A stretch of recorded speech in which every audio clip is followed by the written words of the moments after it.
Llevaba 7 días gravemente enferma en el hospital. Mi suegra, Carmen, venía a diario, trayendo una sopa de pescado y marisco que costaba cientos de euros y obligándome a tomarla, mientras que mi madre, Teresa, en silencio, solo me daba un humilde caldo de arroz. Un día, el médico se inclinó y me susurró algo al oído. Inmediatamente, hice algo que sumió a toda la familia de mi marido en el pánico. La espaciosa habitación VIP del hospital se sentía gélida, tanto que el zumbido del aire acondicionado resultaba estridente en medio del bochornoso mediodía de verano en Madrid. Era el 7º día que pasaba postrada en esta cama inmaculadamente blanca. Mi cuerpo estaba tan exhausto como si alguien me hubiera drenado hasta la última gota de energía vital. El diagnóstico: insuficiencia hepática aguda, de origen desconocido. Mis constantes vitales fluctuaban erráticamente, como una llama al viento. Abrí los ojos y miré al techo, con el regusto amargo y desagradable todavía instalado en mi garganta. No sabía si era por la medicación o por la cruel enfermedad que me atormentaba. La puerta de la habitación se abrió bruscamente, rompiendo el pesado silencio.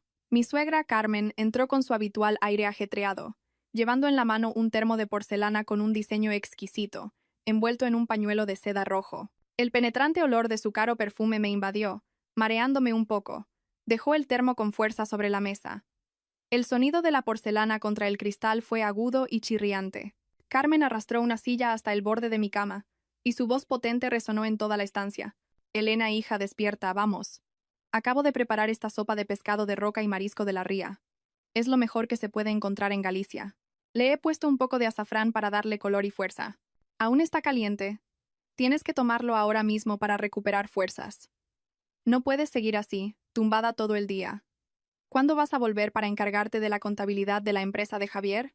Con esfuerzo, intenté incorporarme apoyándome en los codos, pero un dolor sordo en el costado derecho me hizo hacer una mueca. En un rincón alejado de la habitación, mi madre, Teresa, se levantó apresuradamente. Se veía cohibida con su sencillo vestido de lino oscuro y algo desgastado, abrazando con fuerza un termo de plástico barato, de esos que se venden en cualquier bazar. La señora Teresa se acercó con timidez, con la intención de ayudarme, pero la mirada afilada de Carmen la detuvo en seco. Déjelo con suegra. Yo me encargo, dijo Carmen con voz cantarina mientras abría la tapa del termo de porcelana. Elena está acostumbrada a mis cuidados. ¿Qué le ha traído usted? ¿Otra vez ese caldo de arroz sin nada? Mi madre bajó la cabeza, su voz apenas un susurro, como si hubiera cometido una falta. Sí, le he preparado un poco de caldo de arroz calasparra. Lo he cocido mucho para que le sea fácil de tragar. El médico dijo que tiene el estómago delicado, que debe comer cosas ligeras. Antes de que mi madre pudiera terminar, Carmen la interrumpió con un gesto de la mano y una sonrisa despectiva. Por favor, ligero no significa que no deba tener sustancia. Mire esto, es el mejor rape y las gambas rojas más frescas. Tuve que pedirle a un contacto que me los consiguiera por avión desde Galicia. Solo el pescado cuesta casi 200 euros el kilo, y eso sí lo encuentras. Un tazón de esta sopa tiene más sustancia que todo un año de su agua de arroz. Las palabras de mi suegra eran como agujas clavándose en el orgullo de mi madre. La señora Teresa retrocedió unos pasos, sus manos delgadas apretando con fuerza el asa del termo de plástico. Sus ojos se llenaron de lágrimas mientras me miraba con una pena infinita. Pero no se atrevió a replicar. Temía ofender a su rica consuegra. Temía ponerme en una situación incómoda. Miré a mi madre con el corazón encogido. Quería decirle que viniera, que quería tomarme el caldo que ella había preparado. Pero Carmen ya había llenado una cuchara de su preciado caldo. La había soplado y me la acercaba a la boca. Venga, abre la boca, tómatelo caliente. Si se enfría, sabrá mal. He puesto todo mi empeño en esto. Si no te lo comes, estarás despreciando mi esfuerzo y el de Javier, que trabaja sin descanso para pagar tu tratamiento. A regañadientes, abrí la boca. El caldo, de un color dorado rojizo por el azafrán, se deslizó por mi garganta. El intenso sabor a mar no lograba enmascarar un regusto extraño, a la vez metálico y nauseabundo, como a óxido. Mi estómago se contrajo al instante, y una oleada de náuseas subió por mi esófago, pero me esforcé por reprimirla y tragué. ¿Qué tal? Está bueno. Un producto de primera categoría tiene que ser diferente, ¿verdad? Carmen me miraba fijamente. Su mirada no era tanto de preocupación como de supervisión, como si vigilara a un niño que se toma una medicina. Está un poco metálico, mamá, respondí con voz débil. Carmen chasqueó la lengua y llenó la segunda cucharada. Claro que sí. Es la pura fuerza del mar. Un buen pescado de roca como el rape tiene muchos minerales. Por eso notas ese sabor potente, casi a hierro. Eso es lo que te va a curar, no el agua de arroz. Además, cuando estás enferma, todo te sabe amargo. Esfuérzate y trágatelo. Los remedios amargos son los que curan. Termínate el tazón para que me alegre. Miré el caldo rojizo. Luego a mi madre, que seguía de pie, pegada a la pared, con sus ojos fijos en mí, llenos de dolor. Para evitar problemas, para que mi suegra no volviera a humillar a mi madre, cerré los ojos y me obligué a tragar cada cucharada. Con cada trago, me estremecía por ese sabor metálico y frío que se aferraba a mi lengua y se extendía por cada rincón de mi debilitado cuerpo. Justo cuando terminé la última cucharada, luchando por contener las náuseas que amenazaban con desbordarse, la puerta se abrió de nuevo. Esta vez era Javier, mi marido. Entró con su impecable traje, y su colonia masculina eclipsó el olor a hospital. Sin embargo, su mirada no se posó en mí al principio, sino que estaba clavada en la pantalla de su móvil, sus dedos deslizándose frenéticamente con expresión tensa. ¿Has venido? Le llamé con voz apenas audible. Javier, sobresaltado, levantó la vista un segundo, para luego volver a bajarla a su teléfono mientras se acercaba a la cama. Sí, he pasado un momento. ¿Cómo te encuentras? ¿Te has terminado la sopa que te ha hecho mamá? Carmen se apresuró a responder, con tono de orgullo. Se la ha terminado toda. He tenido que insistir para que se la tomara. Tu mujer es un poco caprichosa, le traemos manjares que cuestan una fortuna y pone pegas. Javier asintió. Me dio una palmadita en el hombro por pura fórmula y se sentó en el borde de la cama, sin apartar la vista de los mensajes que no dejaban de llegar. Haz un esfuerzo y come, Elena. La empresa es un caos por el vencimiento de unos bonos. No tengo mucho tiempo para venir al hospital. Tienes que recuperarte pronto para volver y firmar documentos. Hay algunas órdenes de pago que no puedo firmar por ti. Miré el perfil de mi marido, y una sensación de extrañeza me invadió. En los 7 días que llevaba aquí, las veces que había venido a verme se contaban con los dedos de una mano, y en todas ellas solo hablaba de trabajo, de papeles, de cifras. Ni una sola vez me había preguntado si me dolía algo, si había podido dormir por la noche. Javier, ¿hay muchos problemas en el trabajo? Intenté buscar un tema de conversación para conectar con él. Javier frunció el ceño. Su tono se volvió cortante. ¿Qué más te da si hay problemas o no? Tú preocúpate de recuperarte. Oye, ¿qué ha dicho el médico? ¿Cuándo te dan el alta? Estar aquí es carísimo. Varios miles de euros al día solo por la habitación, sin contar las medicinas. Mi madre, Teresa, que había permanecido en silencio hasta entonces, intervino con timidez. Hijo, tu mujer está muy enferma. No es momento de pensar en el dinero. Deja que se recupere del todo. Javier se giró bruscamente. Su mirada hacia su suegra era de fastidio, aunque mantuvo un mínimo de cortesía. Usted no lo entiende, mamá Teresa. La economía está muy mal. El flujo de caja de la empresa está atascado. No podemos quedarnos aquí todo el tiempo que queramos. Bueno, tengo que irme. Tengo una reunión urgente con un socio. Dicho esto, se levantó y se dirigió a Carmen. Mamá, quédate tú con Elena, ¿vale? Luego le digo al chofer que pase a recogerte. Me voy. La silueta de Javier desapareció tras la puerta, dejando un silencio opresivo. Carmen recogió los platos, murmurando algo sobre lo mucho que trabajaba su hijo, y salió al pasillo para hablar por teléfono, dejándonos a mi madre y a mí solas. Fue entonces cuando la señora Teresa se acercó sigilosamente. Abrió su termo de plástico. El calor del caldo ya se había disipado en parte, pero el suave aroma del arroz recién cocido se extendió delicadamente. Llenó una cucharita, sopló suavemente y me la acercó a la boca, con voz temblorosa. Hija, toma un poco de este caldo para asentar el estómago. Esa sopa de marisco es muy fuerte, me da miedo que tu cuerpo no la tolere. Lo he hecho muy ligero, solo con una pizca de sal. ¿Te será fácil de digerir? Miré el caldo blanco, con sus granos de arroz perfectamente abiertos. Las lágrimas brotaron de mis ojos. Abrí la boca y recibí la cucharada de mi madre. El sabor puro y limpio del arroz, la salinidad del mar, todo se mezcló, desplazando aquel regusto metálico y nauseabundo. Esto era lo que necesitaba. Paz, amor incondicional. Justo en ese momento, la puerta se entreabrió. El doctor Morales, jefe de medicina interna, entró en la habitación. Era un antiguo compañero de estudios de mi padre y había estado cuidándome con esmero durante toda la semana. Sostenía mi historial médico. Su rostro serio mostraba una preocupación inusual. Buenas tardes, doctor, dijo mi madre, dejando el tazón a un lado y saludando con una inclinación de cabeza. El doctor Morales asintió y se dirigió directamente a mi cama. No me examinó de inmediato, sino que paseó la vista por la habitación. Sus ojos se detuvieron en el termo de porcelana donde aún quedaban restos rojizos, y luego en mi rostro, pálido y amarillento. Tomó el estetoscopio y se inclinó sobre mí, como para auscultarme el corazón y los pulmones. El silencio era total. Solo se oía el latido acelerado de mi corazón. De repente, el doctor Morales acercó su boca a mi oído, fingiendo ajustar mi bata de paciente. Su voz, un susurro urgente y afilado como una cuchilla, cortó el aire. Busca la manera de vomitarlo todo. Ahora. Esa sopa tiene algo. Tus niveles de metales pesados en sangre se disparan cada vez que la tomas. Que nadie sepa que te lo he dicho. Me quedé helada. Todo mi cuerpo se paralizó, como si me hubieran arrojado un cubo de agua helada en pleno invierno.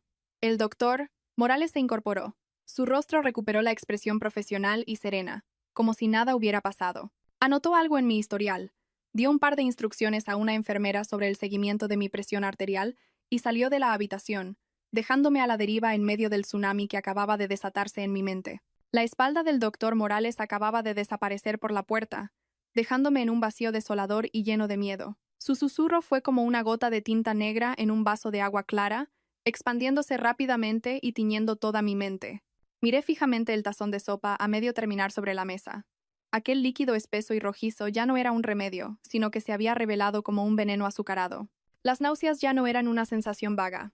Se retorcían desde mi estómago, instándome a expulsarlo todo de inmediato. Me abracé el abdomen, fingiendo una mueca de dolor para ocultar el temblor que se extendía por mis extremidades. Mamá, tengo muchas náuseas. Creo que es por haber comido tan deprisa. Ayúdame a ir al baño. Mi madre, la señora Teresa, que estaba acurrucada en un rincón, se levantó de un salto. Torpemente, me tomó del brazo. Sus manos callosas y ásperas eran extrañamente cálidas. Carmen, que estaba sentada en el sofá mirando su móvil, levantó la vista con el ceño fruncido, claramente molesta, pero no se movió. Solo soltó un comentario al aire. Cuando tomas algo tan nutritivo, el cuerpo tiene que reaccionar para absorberlo. Si lo vomitas todo, es un desperdicio. Tan pronto como la puerta del baño se cerró, me abalancé sobre el inodoro. Me provoqué el vómito, intentando expulsar hasta la última gota de lo que acababa de tragar. La sensación del ácido gástrico mezclado con el sabor metálico de la sopa me subió por la nariz, haciendo que las lágrimas corrieran por mis mejillas. Tiré de la cadena repetidamente para ahogar el sonido de las arcadas, temiendo que me oyeran desde fuera. Después de vomitar hasta la bilis, temblando, saqué unos pañuelos de papel del bolsillo de mi bata, recogí una pequeña muestra del vómito y de los restos de sopa que habían manchado el borde de mi ropa. Lo envolví con cuidado y lo escondí en lo más profundo del bolsillo de mi pantalón de pijama.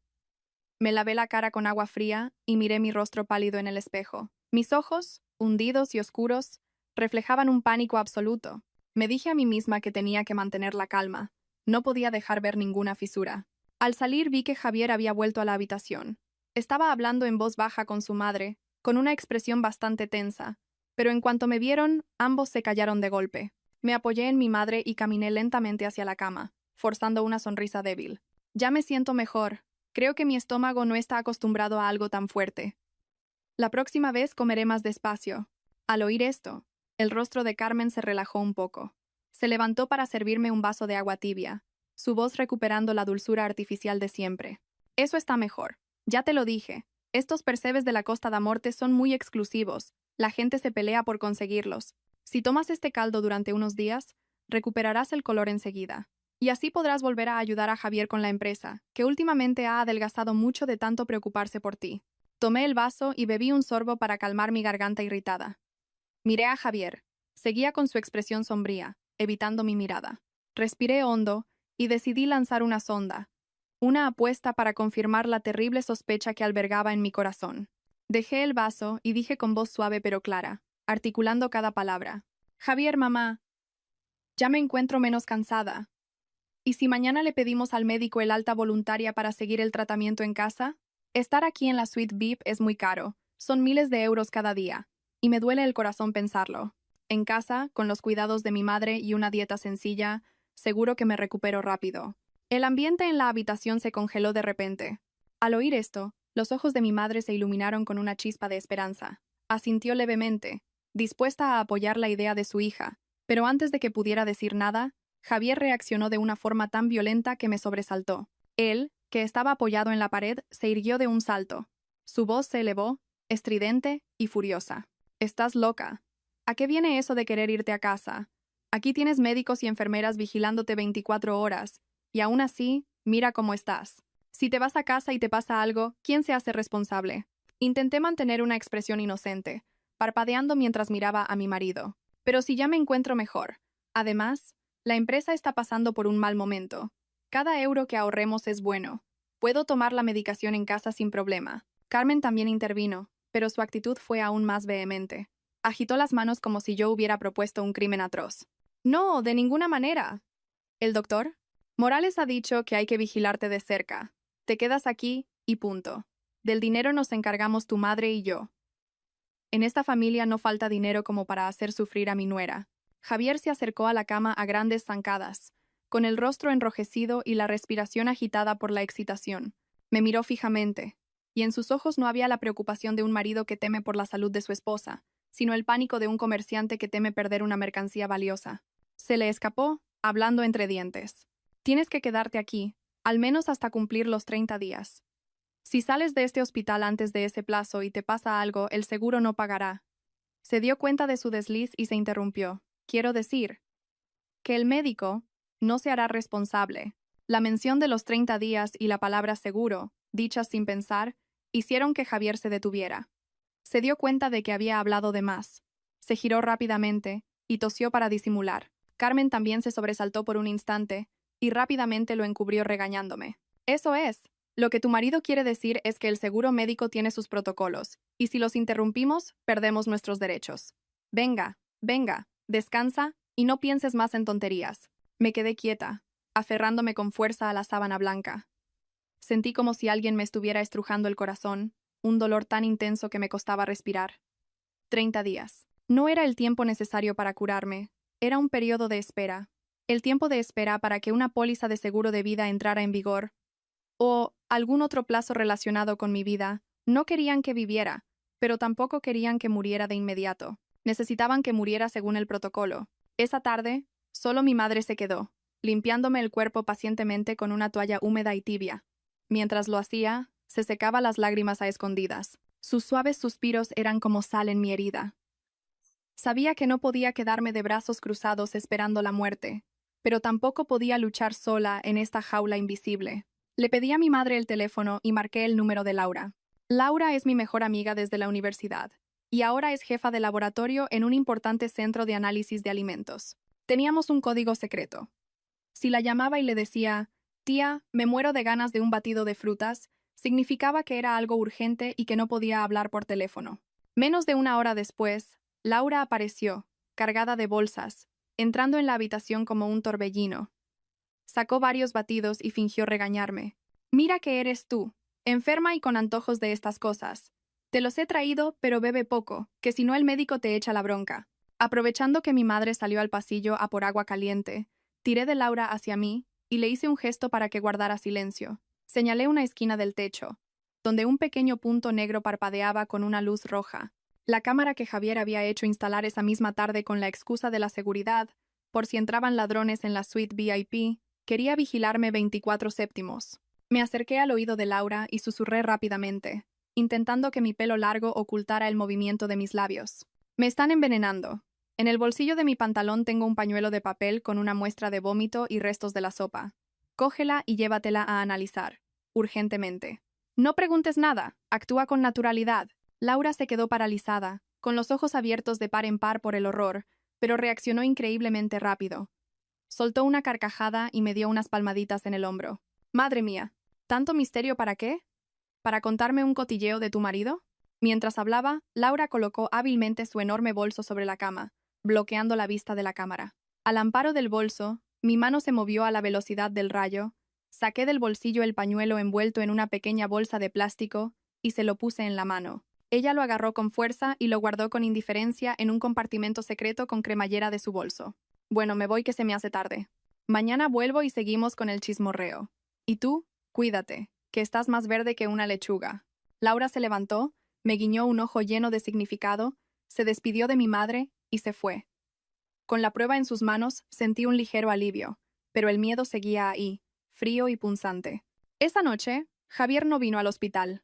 Mandó un mensaje diciendo que estaba ocupado con unos clientes y que se había dejado su teléfono antiguo en casa. Lo que él no sabía era que ese teléfono me lo había dejado a mí una vez cuando el mío se estropeó, y nunca se lo devolví porque me dijo que lo guardara como teléfono secundario. Estaba en el cajón de la mesilla de noche del hospital, donde le había pedido a mi madre que lo metiera a escondidas junto con algo de ropa el día que ingresé. Esperé a que mi madre se durmiera profundamente. Sus ronquidos regulares resonaban en la noche silenciosa. Saqué el teléfono con sigilo y me tapé por completo con la manta para que la luz de la pantalla no se filtrara. La batería estaba al 15%. La pantalla de bloqueo apareció, pidiendo un PIN de 6 dígitos. Antes, la contraseña era mi fecha de nacimiento. Probé con 151.095. Incorrecto. Probé con la fecha de nuestra boda. 201.112. Incorrecto. Probé con la fecha de nacimiento de él. También incorrecto. El sudor frío empezó a perlar mi frente. Solo me quedaban 2 intentos antes de que el teléfono se bloqueara para siempre. Cerré los ojos e intenté rebuscar en mi memoria cualquier detalle extraño de los últimos tiempos. De repente, recordé que hacía unos 2 meses, mientras le preparaba un traje a Javier, encontré en el bolsillo de la chaqueta el recibo de la compra de un collar de oro blanco. En su momento me dijo que era un regalo para su madre, pero la fecha del recibo era muy extraña, 120.898. Recuerdo que le pregunté por qué. Si el cumpleaños de su madre era en febrero. Él lo esquivó diciendo que era el día de una promoción especial en la joyería. Con una intuición puramente femenina, tecleé temblando esa secuencia de números.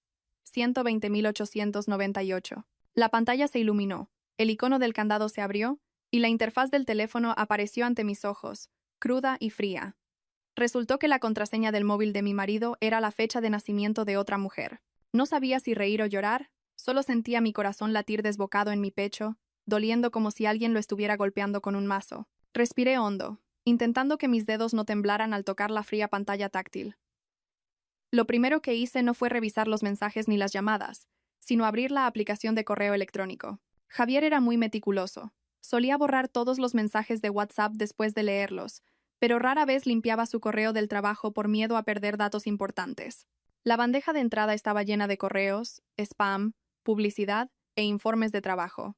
Deslicé la pantalla rápidamente, mis ojos buscando desesperadamente palabras clave.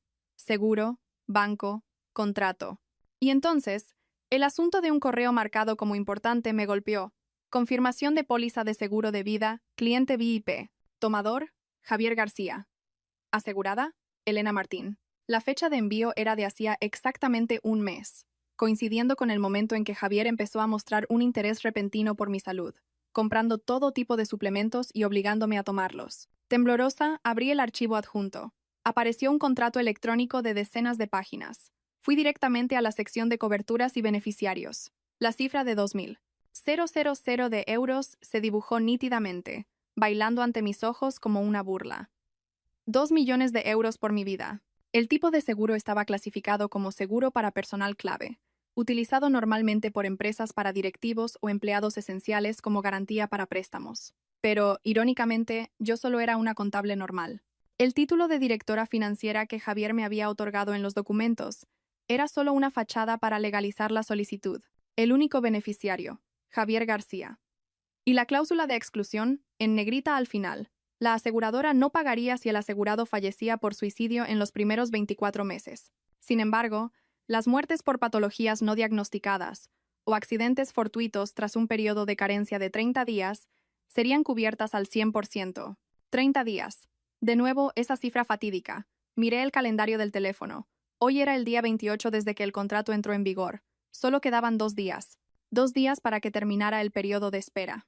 Esa era la razón por la que Javier se había vuelto loco cuando quise salir del hospital. Me necesitaba viva, aunque fuera a duras penas, durante 2 días más. Y después, mi muerte se convertiría en la llave dorada que abriría su tesoro de 2 millones de euros.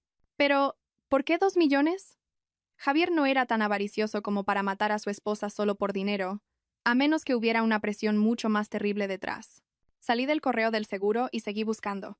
Otro correo, de una sociedad de valores llamada AN Patrimonio, enviado hacía 3 días con el asunto en rojo brillante. Alerta. Vencimiento inminente de la emisión de bonos AN 2023.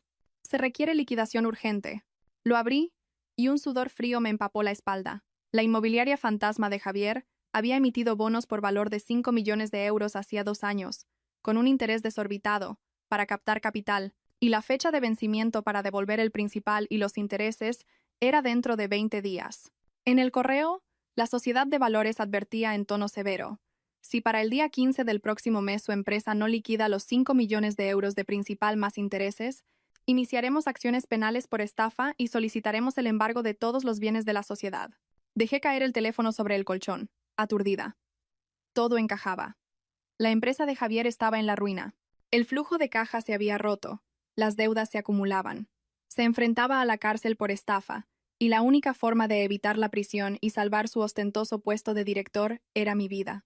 Los 2 millones de euros de mi seguro serían el primer salvavidas. Sumados a la casa de mis padres, que seguro que había hipotecado a mis espaldas, reuniría el dinero suficiente para callar a los bonistas. Me estremecí. Un escalofrío recorrió mi espalda, no por el aire acondicionado, sino por la crueldad del corazón humano. De repente, el teléfono de Javier vibró suavemente. Acababa de llegar un mensaje de WhatsApp. Me sobresalté, puse el teléfono boca abajo sobre la almohada y contuve la respiración, escuchando para ver si mi madre se había despertado. Sus ronquidos seguían siendo regulares. Volví a coger el teléfono. Un nombre apareció en la pantalla de bloqueo: Silvia Socia. Javier, ¿cómo va lo de tu mujer enferma? Mi padre está perdiendo la paciencia. Como estalle lo de los bonos, mi padre mandará a alguien a arreglarte las cuentas antes de que la policía te ponga las manos encima. Cada palabra del mensaje era una amenaza cruda y despiadada. Temblorosa, desbloqueé el teléfono y abrí la conversación. Los mensajes antiguos se mostraron, revelando una relación que no era solo de amantes, sino una alianza diabólica unida por el dinero y la sangre. Silvia. Recordé la fecha de nacimiento que había desbloqueado el teléfono. 120.898. Resulta que nació en 1998, 8 años más joven que Javier. Por las fotos que se enviaban, vi que Silvia era una chica joven, moderna, siempre en lugares de lujo. Pero lo más aterrador era su entorno. En un mensaje de voz, se oía una voz femenina y chillona. No te hagas el tonto. Ya sabes quién es mi padre. Invirtió 1 millón de euros en tus bonos, y no fue por caridad. En cuanto cobres el seguro, tienes que transferir el dinero a la cuenta de mi padre para liquidar la deuda. Con lo que sobre, nos iremos a Estados Unidos. No me decepciones, cariño. Recordé a Laura mencionar de pasada a un pez gordo de los préstamos ilegales, que operaba bajo la fachada de una empresa de inversión, apodado El Lobo, cuyo nombre real era Ramón, y tenía una hija llamada Silvia, conocida por su vida de excesos. Así que Javier se había liado con la hija de su acreedor. Silvia no solo era su amante, sino también quien controlaba el destino económico y personal de Javier. Su padre era quien había financiado la empresa de Javier, y ahora que el barco se hundía, le estaban obligando a sacrificarme para recuperar su inversión. Deslicé hacia arriba, leyendo mensajes más antiguos. Sentí como si alguien me estuviera destrozando el corazón. 15 de junio. Javier. Sigue demasiado bien. La medicina que compró mi madre no hace mucho efecto. Habrá que aumentar la dosis. Silvia. Hazlo con cuidado, que no levante sospechas para la autopsia. Lo mejor es que parezca una insuficiencia hepática o renal, que muera por causas naturales. Así el seguro paga rápido. 1 de julio. Javier. Ya he contratado el seguro. Pero hay que esperar 30 días. Dile a tu padre que me dé un mes más. Silvia. De acuerdo. 30 días exactos. Si el día 31 no ha llegado el dinero, ve preparando ataúdes para toda tu familia. Las lágrimas cayeron sobre la pantalla, emborronando esas palabras venenosas. Resulta que mis 3 años de matrimonio, los votos, los pocos gestos de cariño de Javier, todo había sido una obra de teatro meticulosamente planeada. Había vivido con un demonio disfrazado de hombre, alguien dispuesto a vender a su propia esposa por su seguridad y su estatus. Hice capturas de pantalla de todas las conversaciones, las envié a una dirección de correo secreta que compartía con Laura, y luego borré todo rastro. Devolví el teléfono a su sitio, me tumbé en la cama y me tapé la cabeza con la manta.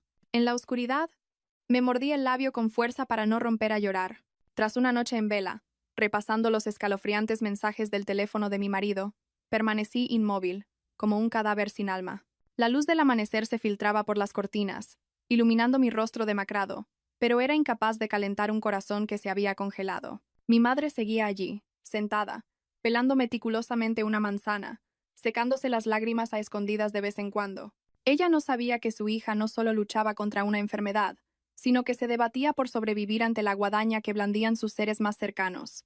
A mediodía, mi teléfono vibró brevemente. Era un mensaje de Laura. No llamó ni escribió por WhatsApp por miedo a que me estuvieran vigilando.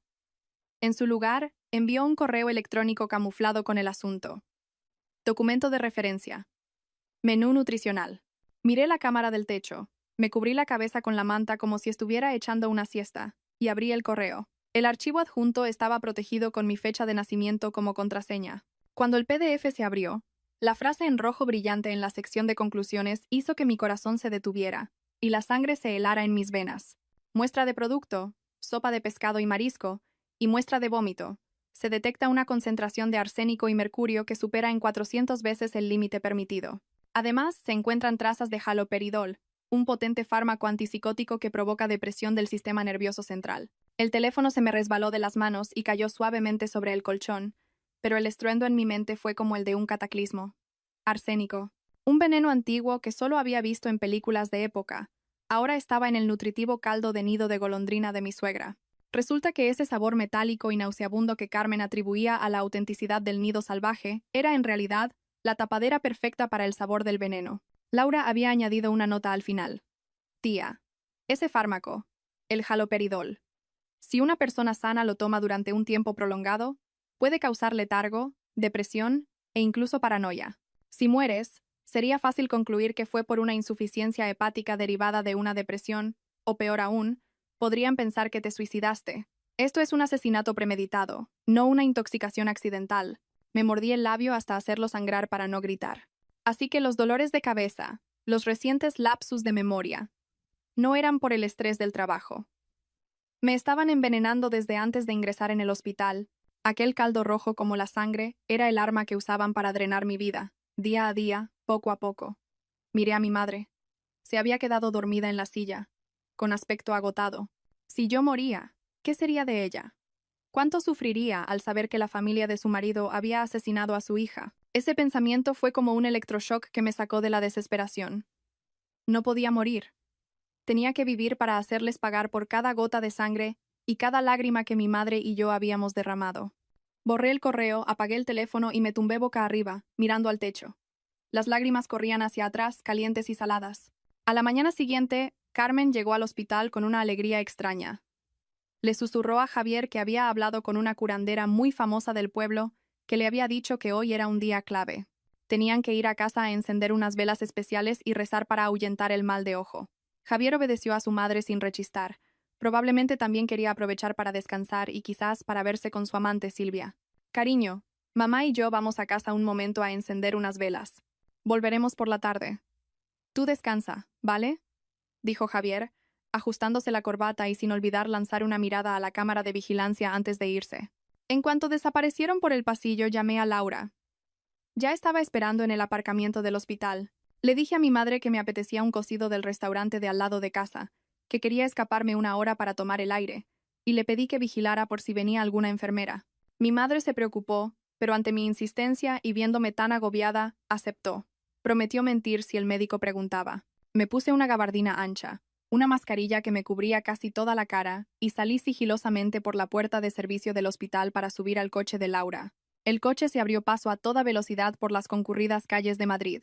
Mi corazón latía con fuerza, mezcla de miedo a ser descubierta y de nerviosismo por lo que estaba a punto de encontrar.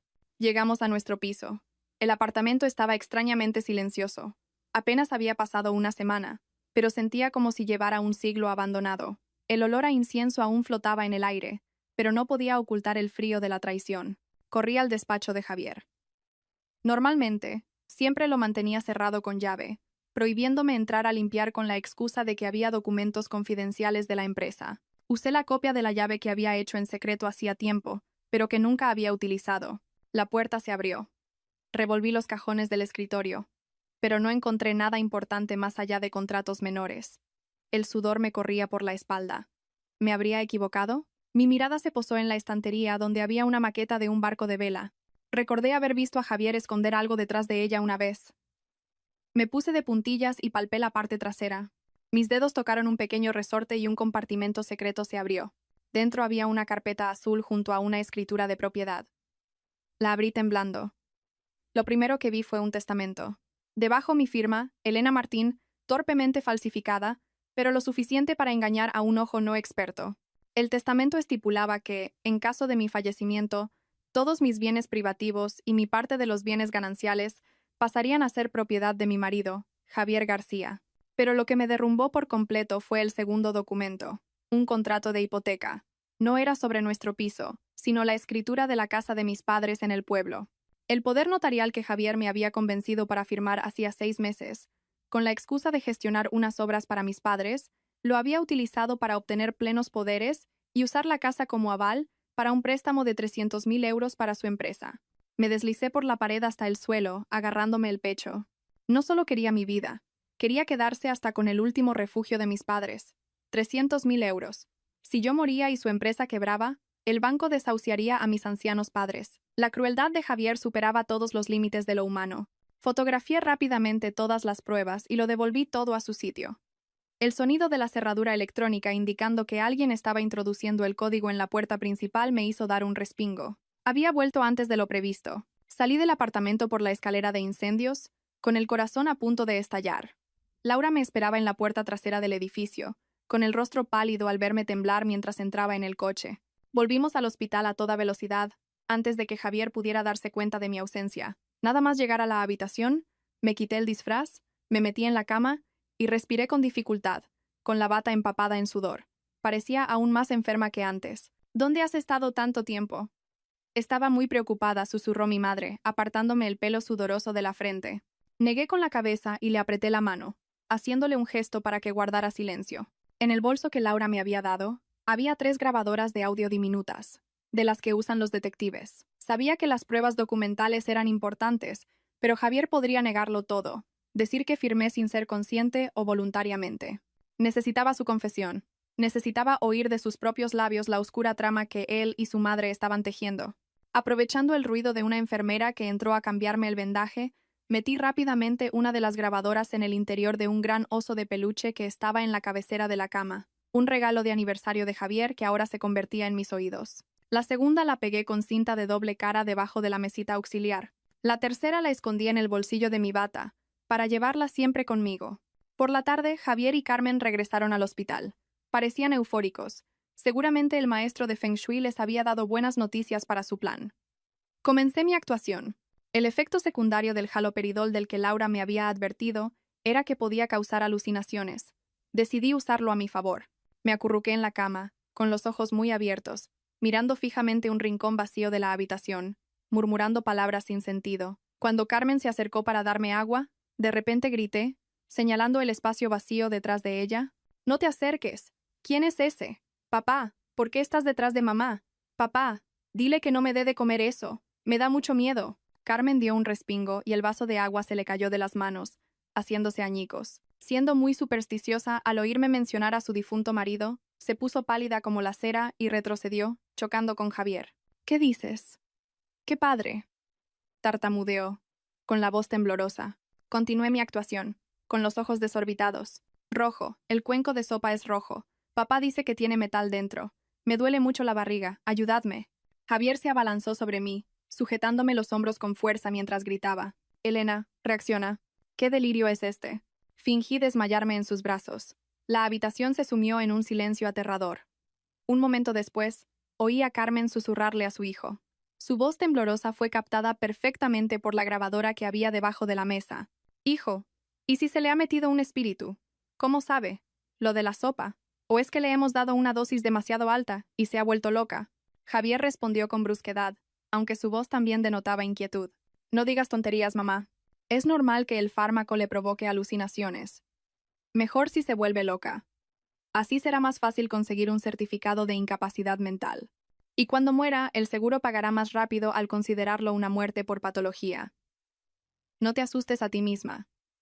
Esa fría confesión sonó con una claridad escalofriante. Permanecí inmóvil, con los ojos cerrados, pero las lágrimas calientes corrían silenciosamente, empapando la almohada. Era suficiente. Él mismo había admitido que quería volverme loca para cobrar el seguro. Después de mi episodio de delirio, Javier se volvió sospechosamente inquieto. Entraba y salía, llamando por teléfono constantemente a alguien, con un tono a la vez apremiante y servil. Sabía que tenía miedo. Miedo de que me volviera loca de verdad antes de morir. O miedo de que mis desvaríos levantaran sospechas. Necesitaba acelerar el proceso. A la mañana siguiente, Javier entró en la habitación con un formulario de traslado en la mano. Le acompañaban dos hombres desconocidos, vestidos con batas blancas pero con un aire más de matones que de personal sanitario. Con una sonrisa, se dirigió a mi madre y a mí. Elena, cariño, veo que tu situación aquí no mejora. He movido algunos hilos y he conseguido que te trasladen al Hospital Internacional Montepríncipe. Tienen equipos más modernos y especialistas extranjeros. Seguro que allí te curan. Mi madre, al oírlo, se alegró. ¡Qué bien! Pero he oído que ese hospital es carísimo. ¿Podrás pagarlo, hijo? No se preocupe, mamá Teresa. Por mi mujer, lo que haga falta, dijo Javier, dándose golpes en el pecho, interpretando el papel de marido ejemplar. Pero a mí se me heló la sangre. El Hospital Montepríncipe era donde Miguel, un amigo íntimo de Javier, era subdirector administrativo. Si iba allí, estaría completamente en sus manos. Falsificarían mi historial médico, controlarían mi medicación, y mi muerte se legalizaría de forma rápida y limpia, sin que nadie pudiera intervenir. Era una trampa mortal disfrazada de servicio de 5 estrellas. No quiero ir. Ya estoy acostumbrada al doctor Morales de aquí, protesté débilmente, aferrándome al borde de la cama. El rostro de Javier se ensombreció. Hizo una seña a los dos hombres para que se acercaran. No seas cabezota, ya he hecho todos los trámites. La ambulancia está esperando abajo. Señores, ayúdenme a llevar a mi mujer al vehículo. Los dos hombres se abalanzaron, apartando bruscamente a mi madre y preparándose para levantarme en una camilla. Mi madre gritó, aterrorizada. ¿Pero qué hacen? ¿Si le duele todo? Deténganse. Una voz autoritaria resonó desde la puerta. El doctor Morales entró, seguido por dos guardias de seguridad del hospital y la jefa de enfermeras. Se plantó delante de la cama, mirando a Javier con una autoridad inquebrantable. Suspiré aliviada. El mensaje de auxilio que le había enviado hacía un momento había funcionado. ¿A dónde pretende llevar a la paciente sin mi autorización de alta?, preguntó el doctor Morales con voz gélida. Javier intentó mantener la calma, pero sus ojos se movían nerviosamente. Soy su marido. Tengo derecho a elegir el mejor tratamiento para ella. Aquí no mejora, así que la traslado. La paciente Elena Martín presenta un cuadro de insuficiencia hepática aguda con signos de trastorno neurovegetativo grave. Un traslado en este momento podría provocarle un colapso cardiovascular y la muerte inmediata, dijo el doctor. Morales enfático, remarcando la palabra muerte. Se acercó, le arrebató el formulario de las manos, lo hojeó y sonrió con desdén. ¿El Hospital Montepríncipe? Yo no he firmado ningún traslado. ¿Cómo se atreven a admitirla? Recuerde que la vida de una persona no es un juego. Si insiste en llevársela y ocurre algo, será procesado por homicidio imprudente. Javier se quedó sin palabras. Sabía que no podía usar la fuerza allí. Me lanzó una mirada fulminante, y luego miró al doctor Morales con un rencor evidente. Su plan perfecto había sido frustrado en el último momento. De acuerdo. Es usted muy listo, siseó Javier. Luego se volvió hacia mí, con una voz falsamente dulce pero cargada de veneno. Está bien, cariño. Si el doctor lo dice, quédate. Yo solo quería lo mejor para ti. Veremos cuánto tiempo puede mantenerte con vida. Hizo un gesto a sus hombres para que se retiraran, dejando la habitación sumida en una tensión extrema. Miré al doctor Morales, agradeciéndole en silencio con la mirada. La ira de Javier por no poder trasladarme al Hospital Montepríncipe dejó un pesado rastro en la habitación. Se fue con la excusa de buscar otras soluciones. Pero yo sabía que estaba entrando en pánico. Una bestia acorralada suele ser la más peligrosa. Y mi tiempo se agotaba. Laura volvió por la tarde con una información más valiosa que el oro. Había encontrado la dirección de la tía abuela de Javier, la hermana menor de Carmen, con la que ésta no se hablaba desde hacía más de 10 años. Aprovechando el cambio de turno de las enfermeras y que mi madre dormitaba, me puse una gabardina larga, un sombrero para ocultar mi rostro demacrado y salí a escondidas del hospital con Laura. El punto de encuentro era una modesta cafetería en un callejón alejado del centro. Allí estaba la tía, una mujer de la edad de mi suegra, pero mucho más curtida por la vida. Sus manos ásperas acariciaban una taza de té caliente. El contraste entre ella y Carmen era brutal. Una cubierta de marcas de lujo con un alma oscura, la otra humilde pero con una mirada honesta. Tú eres Elena, la mujer de Javier, ¿verdad?, dijo la tía, mirándome con pena al ver mi piel pálida y mis labios descoloridos. Estás hecha un desastre, igual que aquella chica del servicio que tuvo hace años. Mi corazón dio un vuelco. Tía, ¿qué le pasó a esa chica?, pregunté, con la voz temblorosa. La tía suspiró. Su voz se tornó sombría y resentida. También cayó enferma, postrada en la cama. Los médicos no encontraban la causa. Carmen dijo que estaba poseída. Se la llevó al pueblo para hacerle unos rituales y la pobre murió al poco tiempo. Pero yo sé que mi hermana la odiaba porque rompió sin querer un jarrón antiguo. Mi hermana es malvada de nacimiento. Cuando nos peleamos por la herencia, amenazó con dar a toda mi familia una poción del olvido. Laura me apretó la mano bajo la mesa para calmarme. Contuve un escalofrío y pregunté: «Tía, ¿sabe de dónde sacaba esas pociones?» Me está pasando lo mismo que a esa chica. La tía se quedó atónita. Sus ojos se enrojecieron de ira y compasión. Sacó un pañuelo viejo de su bolsillo. Dentro había una foto en blanco y negro de las dos hermanas de jóvenes. Su voz, aunque temblorosa, era firme. Siempre presumía de tener un contacto en la frontera con Portugal, que le vendía remedios secretos de curanderos. Hacían que la gente se consumiera poco a poco sin que nadie supiera por qué. Una vez la oí por teléfono haciendo un pedido. Lo llamaba polvo de mandrágora o algo así, un nombre de esos de brujas. «Hija, si quieres desenmascararla, yo testificaré. Ya soy vieja, no tengo nada que perder, solo el miedo a morir sin ver a los malvados pagar por sus actos». La promesa de la tía fue un salvavidas en medio del infierno. Agarré sus manos ásperas, sintiendo el calor de la humanidad que aún quedaba en ese lodazal de pecado. Con esa valiosa pista, usé todos mis ahorros secretos para contratar a un equipo de detectives privados profesionales. Su misión: seguir el rastro de los viajes de peregrinación a santuarios en zonas rurales que Carmen solía publicar en sus redes sociales. Decía que iba a rezar por la familia, pero en realidad iba a comprar la muerte. 2 días después, recibí un archivo comprimido de gran tamaño en mi teléfono. Lo abrí en la cama del hospital, mis manos temblaban al reproducir un vídeo extraído de una cámara de seguridad.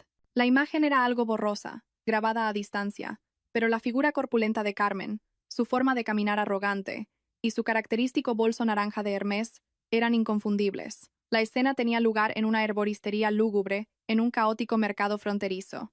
Carmen llevaba mascarilla, pero cuando se la bajó para regatear, su rostro apareció claramente. Señaló unos paquetes de polvo blanquecino sin etiqueta y rápidamente le entregó un fajo de billetes al dueño, un hombre con una gran cicatriz en la cara. El hombre le dio una gran bolsa de plástico negra. Carmen la abrazó como si fuera oro, miró a su alrededor con nerviosismo y se subió a un coche con matrícula extranjera que la esperaba. Lo más aterrador no fue la transacción, sino la sonrisa de satisfacción que esbozó al cerrar la puerta. La sonrisa de quien acaba de adquirir la herramienta para decidir sobre la vida de otra persona. Junto al vídeo, había un informe financiero que los detectives obtuvieron con dificultad.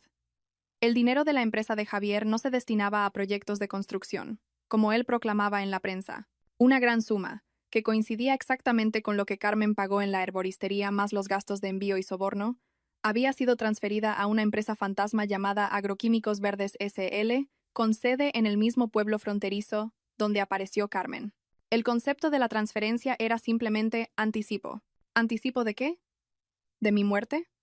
Miré las frías cifras en la pantalla, sintiendo que estaba viendo la sentencia de muerte que mi propio marido había firmado.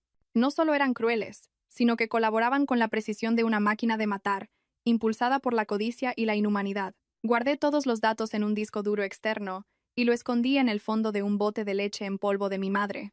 Estas pruebas, junto con el testimonio de la tía, comenzaban a tejer la red de la justicia, pero sabía que el pez gordo, Javier, todavía lucharía con fuerza. Creía que el dinero y los contactos podían taparlo todo. No sabía que su ingenua esposa estaba apretando el nudo de la soga cada día un poco más. Sabía que necesitaba una pieza más para cerrar el círculo, el contrato del seguro de vida. Se suele decir que el dinero lo compra todo, y Javier había usado el dinero para comprar un contrato de muerte. Le pedí a Laura que contactara con Hugo, el agente de seguros que había tramitado la póliza de los 2 millones, y que concertara una cita en la cafetería del hospital con la excusa de que quería contratar un seguro para mis padres. Hugo apareció con un aspecto impecable, el pelo engominado y una sonrisa de vendedor en la cara. Me miró, sorprendido de verme de pie y consciente, pero rápidamente lo disimuló con una amabilidad forzada. «Hola, Elena. ¿En qué póliza estás interesada? Tenemos unas ofertas excelentes ahora mismo». Fui directa al grano. Puse mi teléfono, con la grabadora activada, sobre la mesa, y le miré a los ojos. «No vengo a comprar un seguro. Vengo a preguntarte por el contrato de mi marido. ¿Cuánto te pagó Javier por saltarte el examen médico y manipular la fecha de entrada en vigor del contrato?» La sonrisa de Hugo se desvaneció. Miró a su alrededor y bajó la voz, amenazante. «Ten cuidado con lo que dices. Yo seguí el procedimiento. No me acuses de nada. Tomé un sorbo de té, tranquila, mi voz suave pero afilada. Mira, Hugo, me estoy muriendo. El médico dice que tengo una intoxicación por metales pesados. Y, como sabes, una persona que se está muriendo no tiene miedo a nada. Ya he presentado una denuncia en la aseguradora y en la policía.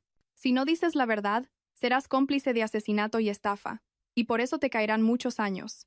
El rostro de Hugo pasó del rojo al blanco. Era un hombre de negocios. Entendía la diferencia entre una irregularidad administrativa y ser cómplice de asesinato.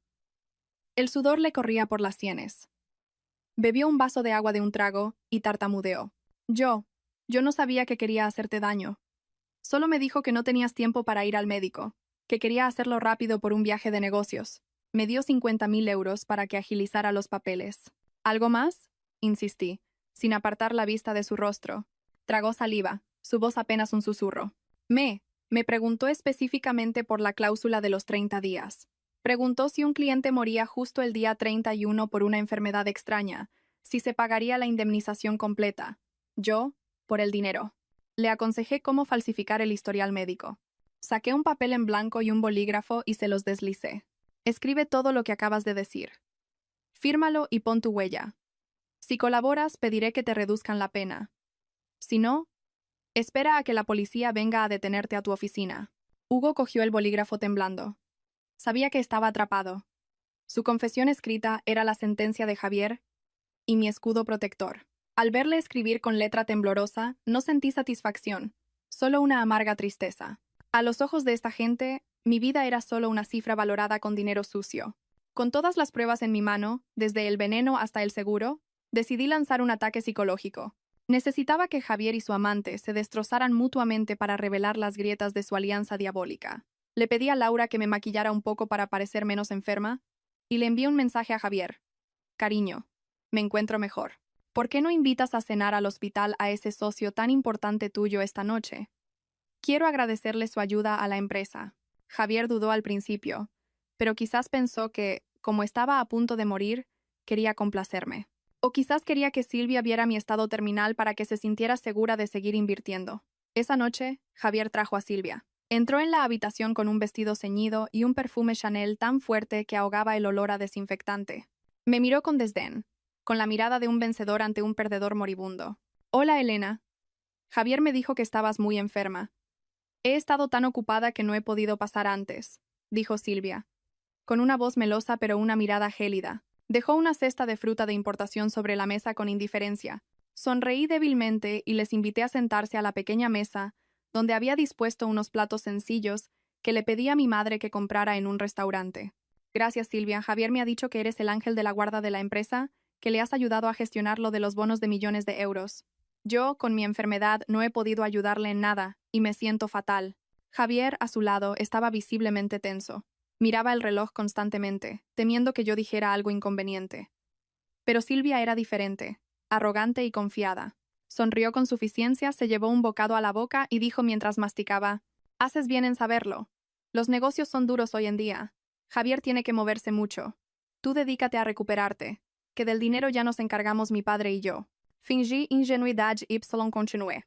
Pero he oído que la empresa tiene muchas deudas. Con todo el dinero que has invertido, Silvia, si yo me muriera y el seguro pagara, ¿ese dinero iría a Javier o a ti? Me preocupo por Javier. No quiero que salga perdiendo. Mi pregunta fue la chispa que encendió la pólvora. Silvia dejó los cubiertos, miró de reojo a Javier y soltó con desprecio: «No te preocupes por tonterías. El dinero del seguro es para pagar la deuda de mi padre. ¿Qué va a ganar Javier con eso? Tú, estando tan enferma, ¿para qué quieres el dinero? Es mejor que Javier lo use para la empresa». Javier pálido la interrumpió. «Silvia, ¿qué dices? Elena está cansada, no hables de dinero». Pero yo ya tenía lo que quería. Me giré hacia Javier, con los ojos llorosos. «Javier, ¿es verdad lo que dice?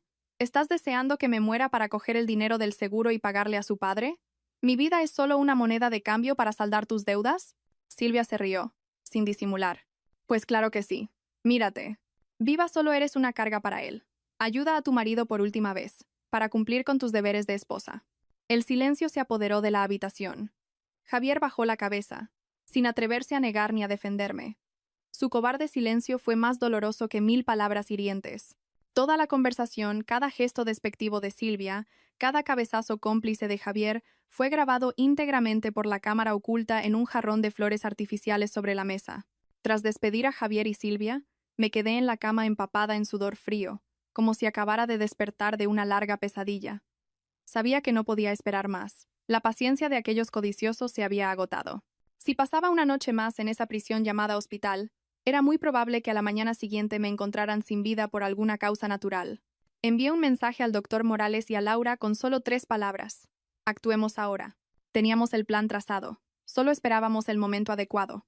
Cerca de las 11 de la noche, cuando los pasillos del hospital estaban desiertos, el doctor, Morales y 2 enfermeros de confianza entraron en mi habitación con una camilla. Su rostro era grave y su voz lo suficientemente alta como para que la cámara la captara. La paciente muestra signos de insuficiencia respiratoria aguda. Hay que bajarla a la UCI inmediatamente para intubarla. Mi madre temblaba. No entendía lo que pasaba. Pero al ver mi guiño tranquilizador, colaboró al instante. Lloró. Se aferró al brazo del médico. «Doctor, salve a mi hija. ¿Qué le pasa?» Nos sacaron de la habitación en un ascensor de servicio. Pero en lugar de ir a la UCI, nos llevaron directamente a la salida trasera, donde una ambulancia privada, con las luces apagadas, nos esperaba. Laura estaba al volante, vestida de enfermera. Mi madre y yo subimos rápidamente, dejando atrás las frías luces del hospital. El vehículo se adentró en la noche, rumbo a las afueras. Nuestro destino era un complejo rural de lujo, propiedad de un amigo de Laura, con una seguridad excelente y completamente insospechado. Sentada en la ambulancia, apreté la mano de mi madre, viendo las luces de la ciudad pasar veloces, sintiendo a la vez el alivio de un pájaro que escapa de su jaula y la ansiedad ante la tormenta que se avecinaba. A la mañana siguiente, el contacto de Laura en el hospital me informó de que Javier había llegado temprano con una sopa de marisco, listo para interpretar su papel de marido devoto. Al encontrar la cama vacía, se volvió loco. Corrió al mostrador de enfermería, agarró a un celador por el cuello, pero solo obtuvo miradas de desconcierto. La paciente se fue por su propia voluntad durante la noche. No pudimos hacer nada. Me imaginé su rostro deformado por la ira y el miedo. Sabía que su presa había escapado. Y lo que es más importante, mi desaparición significaba que su propia sentencia de muerte estaba siendo redactada.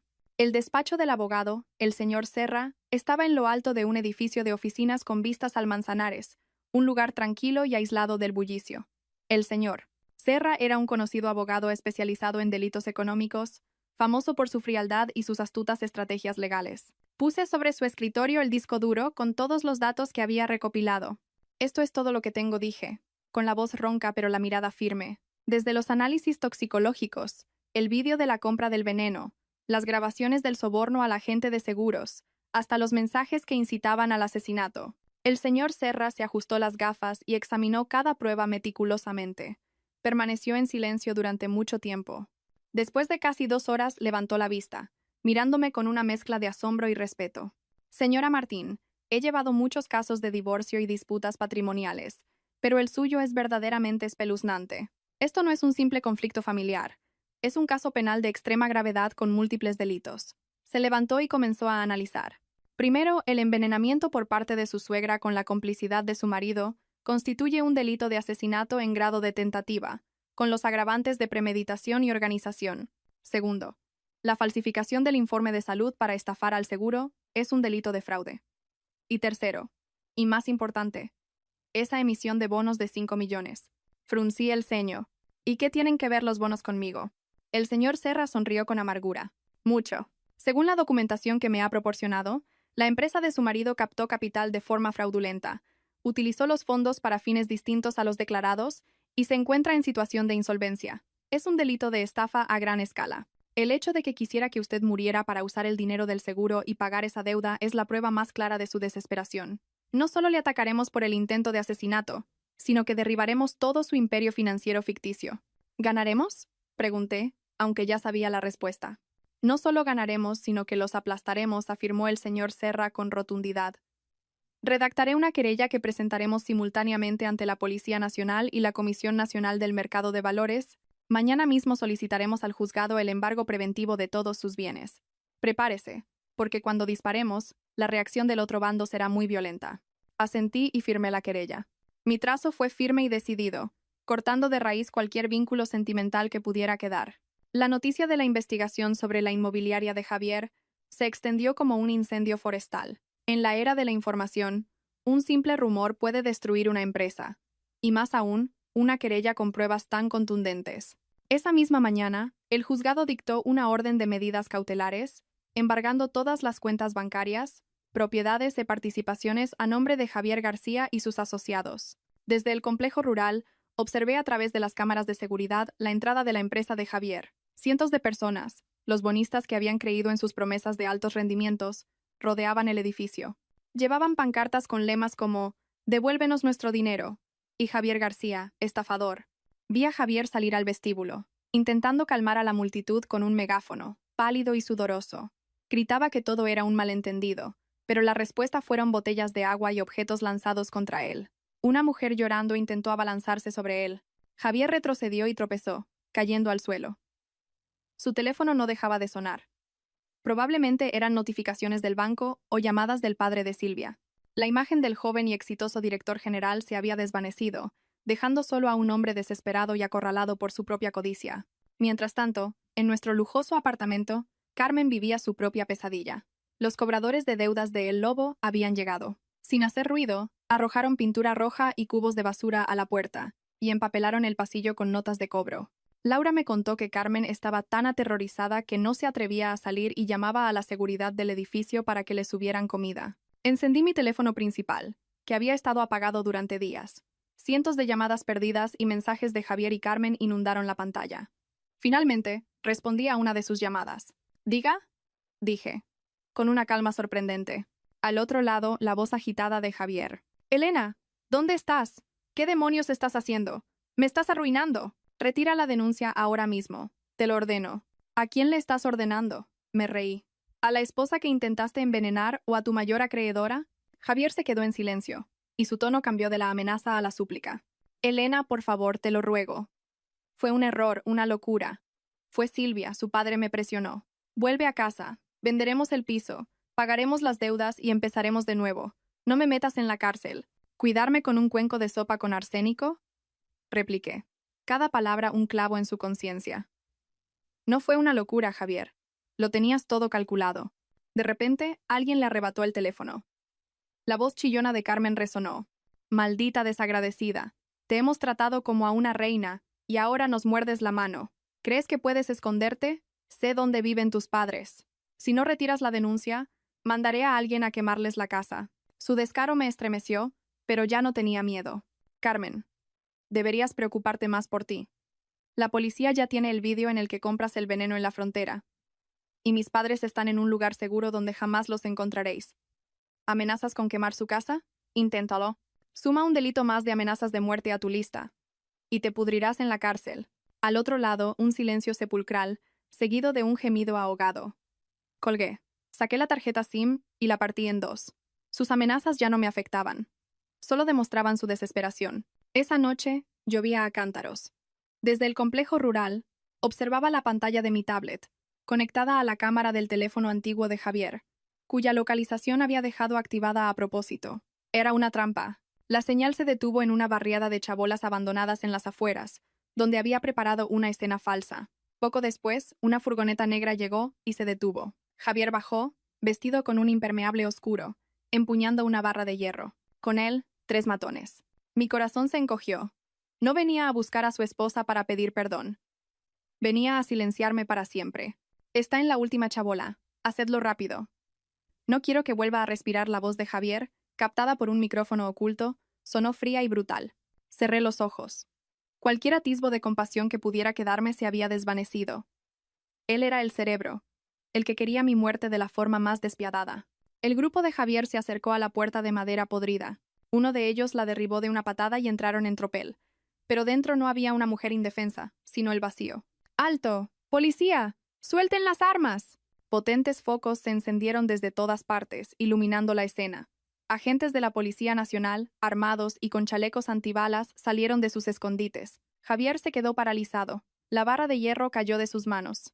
Su rostro pasó del odio al pánico absoluto. Supo que había perdido. Lo vi a través de la pantalla, cayendo de rodillas en el barro, temblando. La imagen del hombre que una vez juró protegerme se había transformado en la de un criminal cobarde. Justo cuando las frías esposas se cerraron en las muñecas de Javier, Otra pieza del dominó cayó. Silvia, la amante y acreedora, olió el peligro. A la mañana siguiente, se presentó voluntariamente en comisaría, no como culpable, sino como testigo y víctima de un engaño. La astucia de la hija del lobo era escalofriante. Lloró, interpretando el papel de una joven ingenua seducida por un estafador. Afirmó no saber nada del plan de envenenamiento. Agentes, yo sería incapaz. Solo soy una chica que se enamoró. Vi que Javier sufría por las deudas y la enfermedad de su mujer, y quise ayudarle. No sabía que era un monstruo. Yo también soy una víctima. Sollozaba. Mi abogado, el señor Serra, sonrió al ver su declaración. Intenta sacrificar al peón para salvar al rey. Pero no le servirá. Saqué un pendrive con las grabaciones y mensajes originales. Entre ellos, un audio en el que la voz de Silvia decía claramente: asegúrate de que quede limpio, que no haya rastro del veneno. Mi padre ya se ha encargado de la autopsia. Solo tienes que montar bien la escena. Esta era la prueba irrefutable de su papel como cómplice, incluso como instigadora. Cuando presenté la prueba a la policía, la orden de detención de Silvia se emitió de inmediato. Al oír que era acusada de cooperación necesaria para el asesinato y encubrimiento, su actuación se vino abajo. Gritó, amenazó, invocando el nombre de su padre, pero fue inútil. La vi a través del cristal de la sala de interrogatorios, siendo escoltada, tambaleándose sobre sus tacones. El amor, el dinero y el poder que usaron para pisotear mi vida se habían convertido en la soga que ahora apretaba sus cuellos. Al mismo tiempo que detenían a Javier, otro equipo de policía irrumpió en el apartamento donde se escondía Carmen. La encontraron en su dormitorio, rodeada de bolsas de plástico llenas de ropa, joyas y lingotes de oro que intentaba coser en los dobladillos de sus prendas para huir. Al ver a los agentes, soltó un grito de terror. ¿Qué? ¿Qué hacen? Yo no he hecho nada. Soy una pobre jubilada. Un agente le leyó la orden de detención por su participación en el intento de asesinato. Al oír las palabras compra de veneno y administración en la comida de su nuera, se desmayó. Al recuperarse, comenzó a gritar, culpando a su hijo. «¡Fue Javier! Él me obligó. Soy su madre. ¿Cómo iba a negarme? Él me arrastró a esto». La imagen de Carmen, esposada, saliendo del lujoso edificio mientras los vecinos murmuraban, fue la estampa final de su caída. Parecía tan elegante, y era una víbora, decían. El orgullo de Carmen se hizo añicos. En los interrogatorios, tanto Javier como Carmen intentaron culparse mutuamente. Fue idea de mi madre. Ella me dio una medicina tradicional para Elena. Yo no sabía nada del veneno, declaró Javier. Mi hijo me suplicó de rodillas. Los mafiosos nos amenazaban. Él me dio el veneno, diciendo que solo la debilitaría, que no la mataría. Él me obligó, lloró Carmen. Sus declaraciones contradictorias solo sirvieron para reforzar la acusación de un plan organizado. Al leer sus palabras, mi corazón se sintió vacío. Su vínculo familiar era tan frágil que se había roto al primer golpe, devorándose el uno al otro como bestias. El juicio fue un espectáculo mediático. La sala estaba abarrotada. Entré con ropa sencilla, mi rostro pálido pero mi mirada serena. Al ver a Javier y Carmen en el banquillo, demacrados y hundidos, sentí una punzada de lástima por sus vidas desperdiciadas. Cuando me llamaron a declarar, conté mi historia con voz tranquila pero firme. Señorías, yo creí que la sopa de mi suegra era una muestra de amor. Creí que el estrés de mi marido era por nuestro futuro. Pero cuando el médico me dijo que tenía arsénico en la sangre, mi mundo se derrumbó. Lo más doloroso no fue la cercanía de la muerte, sino descubrir que mi vida tenía un precio fijado en una póliza de seguros. Hice una pausa, conteniendo la emoción. Miré a Javier. En sus ojos ya no había cálculo, solo un arrepentimiento tardío y un miedo atroz. No pido clemencia ni un castigo más severo. Solo espero que esta sentencia sirva como una advertencia para la conciencia humana. No cambien a sus seres queridos por codicia, porque el dinero se va, pero el crimen permanece para siempre. Mis palabras dejaron un silencio profundo en la sala. Carmen rompió a llorar, un lamento desgarrador, pero ya era demasiado tarde. El momento de la sentencia llegó. La voz del juez fue implacable. Acusado Javier García, culpable de los delitos de asesinato en grado de tentativa y estafa agravada, se le condena a una pena de 20 años de prisión. Deberá indemnizar a todas las víctimas de la estafa de los bonos y cubrir todos los gastos médicos y daños morales de la señora Elena Martín. Javier se derrumbó, sostenido por los guardias. Acusada Carmen Ruiz, culpable del delito de asesinato en grado de tentativa como cooperadora necesaria, se le condena a una pena de 13 años de prisión. Carmen se desmayó. Silvia fue condenada a 5 años por encubrimiento y cooperación en la estafa. El imperio financiero de su padre también se derrumbó en una investigación paralela. Salí del juzgado. La luz del sol me cegó por un instante. No sentí la euforia que esperaba, sino un inmenso vacío. La justicia se había hecho, pero las heridas de mi alma tardarían en sanar. Mi madre me esperaba en la puerta. Me abrazó con fuerza. Vamos a casa, hija. Todo ha terminado.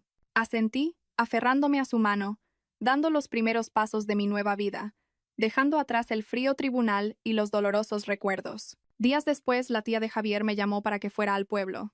Antes de ser detenida, Carmen la había llamado, pidiéndole que desenterrara una caja de metal escondida bajo el suelo de su habitación, para guardársela a Javier. Pero este dinero está manchado, me dijo la tía. No se lo daré a él para que vuelva a hacer el mal. Juntas, levantamos las baldosas y encontramos una vieja caja de municiones. Dentro, lingotes de oro, fajos de dólares y libretas de ahorro. La fortuna que Carmen había acumulado. Tía, entregaré todo esto al juzgado, dije, decidida, para que indemnicen a las víctimas. Será la única buena acción que podremos hacer por ellos. La tía asintió, con los ojos llorosos. Haces bien, hija. Dios te lo recompensará. En el fondo de la caja encontré un diario de Javier. Las primeras páginas de cuando nos conocimos estaban llenas de palabras de amor. Hoy he conocido a Elena. Creo que es la pieza que le falta a mi vida. Pero a medida que pasaban los años, las palabras de amor desaparecían, reemplazadas por cifras, ambición y desesperación. La última entrada era escalofriante. Deuda de 5 millones. Silvia y mamá me presionan. No hay salida. Si Elena muere, el seguro paga 2 millones. Lo siento, mi amor. No tengo otra opción. Quemé el diario. El fuego consumió las palabras, los planes y los recuerdos rotos. Fue doloroso, pero necesario para reducir a cenizas lo que ya no merecía existir. De vuelta en Madrid, vendí nuestro apartamento. Con mi mitad del dinero, fui al banco y cancelé la hipoteca de la casa de mis padres. Sostener de nuevo esa escritura fue como recuperar el aliento. Había salvado su hogar. Dejé mi trabajo y me fui con mis padres de viaje a la costa de Andalucía. Durante 2 meses, apagué el teléfono y me desconecté del mundo. Caminé por la playa, comí pescado fresco, medité. Poco a poco, los venenos de mi cuerpo y de mi alma comenzaron a desaparecer. Entendí que la felicidad no estaba en las cifras, sino en la libertad de deudas, de relaciones tóxicas y de ser yo misma. 6 meses después, recibí una solicitud de visita de la cárcel. Javier quería verme. Fui. Nos sentamos separados por un cristal. Estaba envejecido, consumido. Elena, has venido, dijo, con la voz rota. He venido para decirte que la deuda de mis padres está saldada. Ya no nos une nada, respondí con calma. Loro, lo siento. Estaba ciego por el dinero. ¿Me esperarás? En 20 años, si me porto bien, quizás salga antes. Negué con la cabeza, sin rencor, pero con firmeza. Javier, un jarrón roto. Aunque lo pegues, siempre tendrá grietas. La Elena que te amaba murió el día que le diste a tu madre esa sopa envenenada. La persona que tienes delante es una extraña. No seas tan cruel. La verdad siempre es cruel. Intenta ser una mejor persona, no por mí, sino por ti. Adiós, Javier. Colgué el teléfono y me fui sin mirar atrás. Detrás de mí oí sus gritos ahogados. La pesada puerta de hierro se cerró, encerrando el pasado en la oscuridad. Delante de mí, el cielo, despejado tras la lluvia, era inmenso y prometedor. 3 años después. Madrid seguía siendo una ciudad vibrante y caótica, pero yo había encontrado mi propio ritmo. No me he vuelto a casar, no tengo prisa. Disfruto de mi libertad, de mi paz. Dirijo una pequeña consultoría financiera para pymes, ayudando a otros a no caer en las trampas en las que yo casi pierdo la vida. A veces por la noche salgo al balcón de mi nuevo y modesto piso. Miro las luces de la ciudad y respiro hondo. La vida sigue siendo hermosa, porque estoy viva, soy libre, y tengo un lugar al que llamar hogar.